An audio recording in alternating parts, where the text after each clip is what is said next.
Hey guys, what's going on? I'm sorry I've been slacking so much lately. It's been pretty rough on me. I've been like battling with two of my classes that I've been having. I'm trying to get my finals done, so it's just been absolutely insane. I got like one more week, so I'm sorry if I haven't been able to get the footage up. Again, like I said, it's just been super busy with me volunteering, and just like I said, I haven't really been able to spend a lot of time working on the car. But now I actually have had a little bit of time. I've been actually taking time out of my weekdays to actually drive about an hour to come see the car, come work on it. Mark's been around and everything. We got a lot of that done. Basically, we got the angle kit to where we need it to be. I talked with Brian, and he's saying that we should actually probably go with the Z32 inners, just because they're a bit longer, so it's going to help with centering the rack. Even though the steering rack is pretty much centered, it's about like a quarter of a turn off.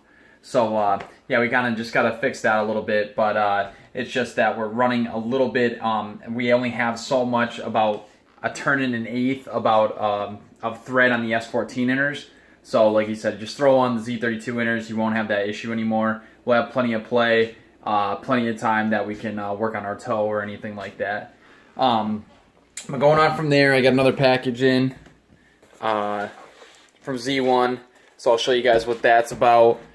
So I got my TT radiator brackets. I got them brand new.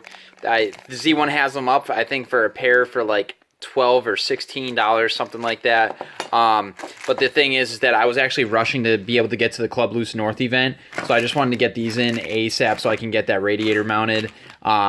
And then basically I found out that I'm not going to be driving this weekend. I've been planning on it for months, but I just don't want to rush the car. I want the car to be sound. I want it to look good. I want it to be ready.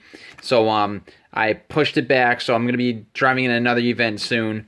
I'll get the date up for you guys as soon as possible. But so the reason why I got these new was that Z1 at the time didn't know if they were going to be able to pull the used ones in time, because it takes about a day or two to actually get the used parts in. But the newer parts are in a different warehouse, and they can just go ahead and grab them in. So I got those, and then I actually got the very important piece here for the radiator bracket. So this is converting an NA to a TT radiator. So you're going to need this part and these for that. So I'll show you exactly how we're going to install that and everything like that. Alright guys, so this is going to be a tutorial on actually how to replace your NA radiator to a TT, a Mishimoto TT radiator. So I mean, it's pretty straightforward. Basically all you got to really do is disconnect these hoses. So this one here, the one at the bottom, obviously disconnect your fan or whatnot, and then you're going to want to drain your radiator. So that's what I'm going to do now. I'm going to start disconnecting all these, drain all this out, and I'll give you guys the next step from that. Alright guys, so after draining it out of your little peacock on your radiator, you just undo the bottom hose clamp. It'll be down here in this corner. You just undo that one, and then you'll undo the top one here, and then basically that's it. And then you'll take your radiator out, drain out the rest, whatever didn't drain out into like your catch can or whatnot. And then basically what we're going to do now is put the Z1 plate in position. So we'll see how this actually fits here.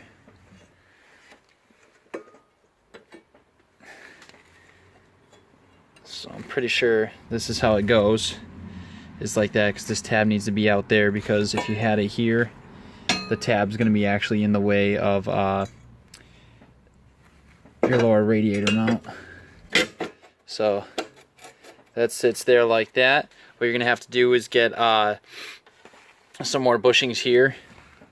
So I'm just going to take them actually out of my old radiator upper mounts and put them down there. So that's what I'm going to do right now.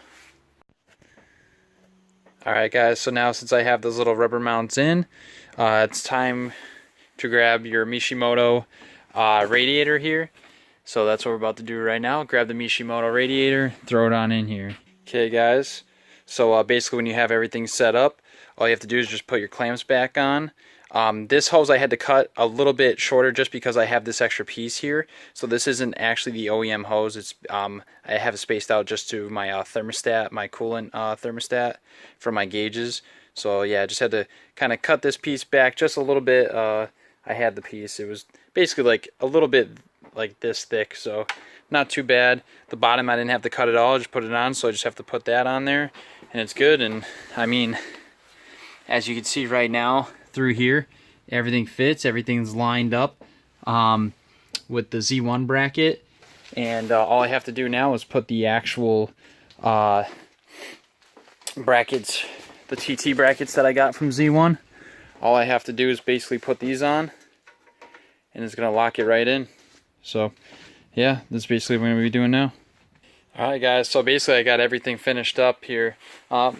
So like I said before, everything's on, the brackets are on, all the hoses are connected, clamped down nice and tight.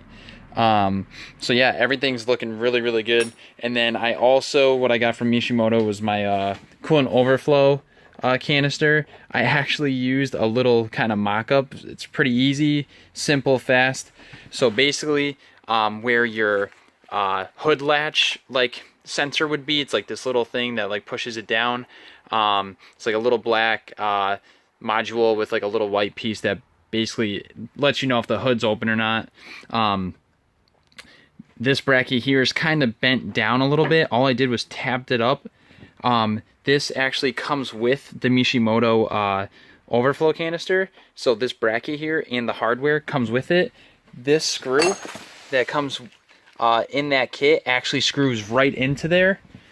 So all I did is I screwed it in through this way, and then I put the knot on the back side. I'm going to put a little bit of Loctite on there so it won't move, and then these screw into there, and it even clears this piece right there, like by like a hair.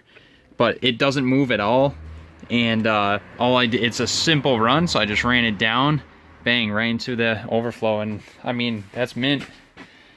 It's perfect.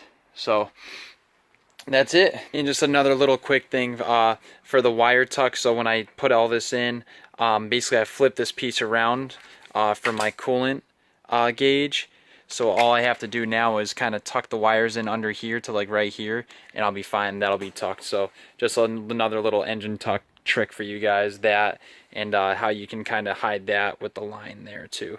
That's how you get your Mishimoto radiator and coolant overflow set up.